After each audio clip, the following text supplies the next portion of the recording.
So why does a family office exist? Why do people want a family office? They really are looking for not only more control, but they're looking to design something that serves them specifically based on the amount of wealth they have. If you walk into a Bank of America down the street here and you're worth $200 million, they'll be happy to manage your money. They're not going to tell you to go and find a family office, but they're going to design a game for you that's good for Bank of America and they believe is good for you to the extent that their structure allows. But when you allow someone else to design your game board, they're probably collecting $200 every time you pass go versus you designing the game that's right for who you are and what your strengths are and what you want.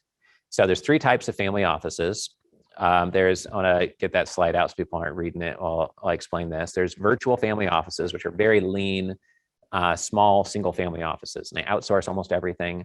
And they want to keep their expenses low, but have the functionality of a family office. There are single family offices, which could have a couple of employees or 5 or 10 or 100 plus employees. This could be for someone who's worth maybe 50 to 100 million to hundreds of millions or billions of dollars. And then there are multifamily offices, which are like wealth management firms focused on the ultra wealthy, who are really targeting people where they're worth 7, 10, 20, $50 million plus and serving 10 of them or 200 of them as a multifamily office. And that's important to know because at the multifamily office, what you're getting that's custom is they know about the problems of people worth 10 and $50 million. They know about multi-generational planning, hopefully. They know that tax consequences can be big on transactions and capital gain tax might be something that you're worried about if you just had an exit. They're familiar with all that. So it's customized to who you are as an ultra wealthy person. But a single family office, you can build it the way you want to build it. If all you want to do is invest in laundromats, and then outsource your wealth management in the public markets to a multifamily office or a banker that you trust, then you can build your whole single family office team just to acquire dry cleaners. And everyone on your team is dedicated to that. If you go to a multifamily office, they're going to have all different types of experts there.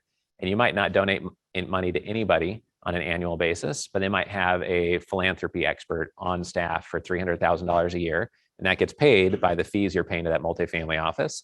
If you run your own single family office, there's no fee you're paying to a third party. It's your own organization that you've created for yourself. So the costs are only the costs that you want to have there. So there's trade-offs on both sides. So that's important to understand. If you want to design your own, to design your own game that you're going to play with the family office means that you need to look at what you really want. Like, is your purpose and your desire to maximize adventure in your life? Is meaning? Is it to grow to 50 million net worth or become a billionaire one day to create fun memories with your extended family?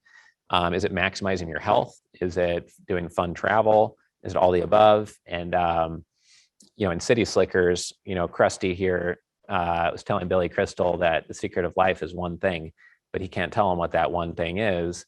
And if you figure out what your family stands for and what you're trying to do and what you're trying to get done, then you can design your own game around what that one thing or the most important things are for you. And we're going to give you some exercises and things to go through for this, but this is really important.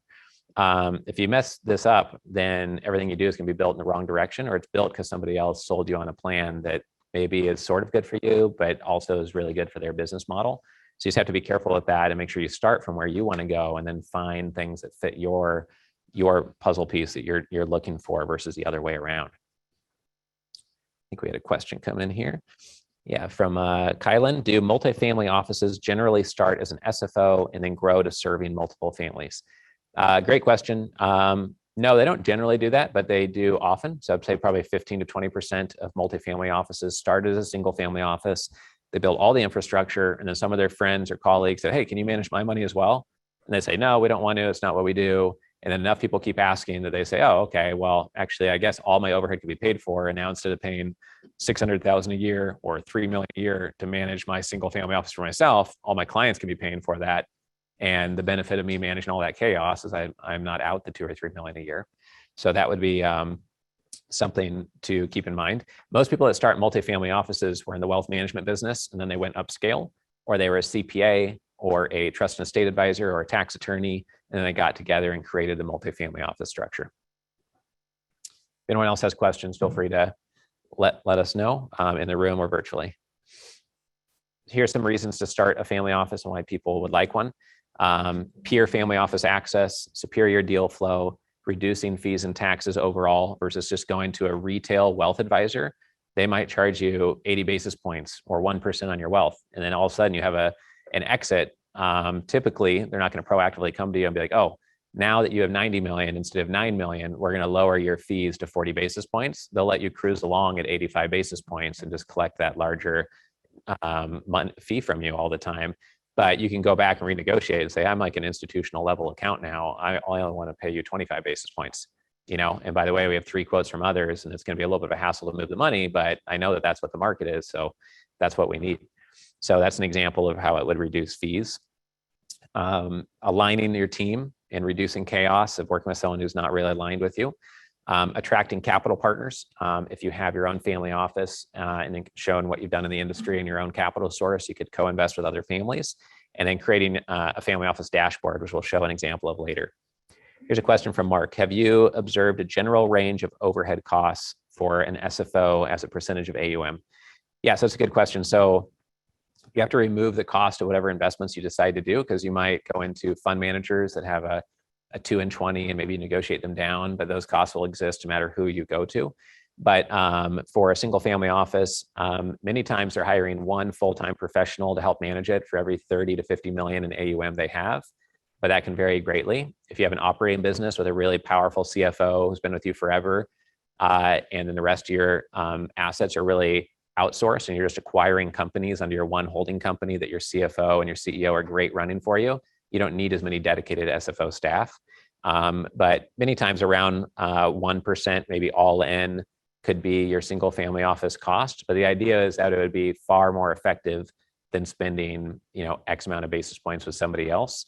And no matter how good of a single family office you build, you'll always need some banks and multifamily offices for some things. If you didn't make your money conducting due diligence on commodity trading advisors and hedge funds, you probably shouldn't be trying to do that internally. Or you're going to need banks for leveraging debt, for currency exchange, for hedging deals, for international transactions, perhaps. So even $10 billion net worth families use banks and multifamily offices for some slivers of what they do in almost every case.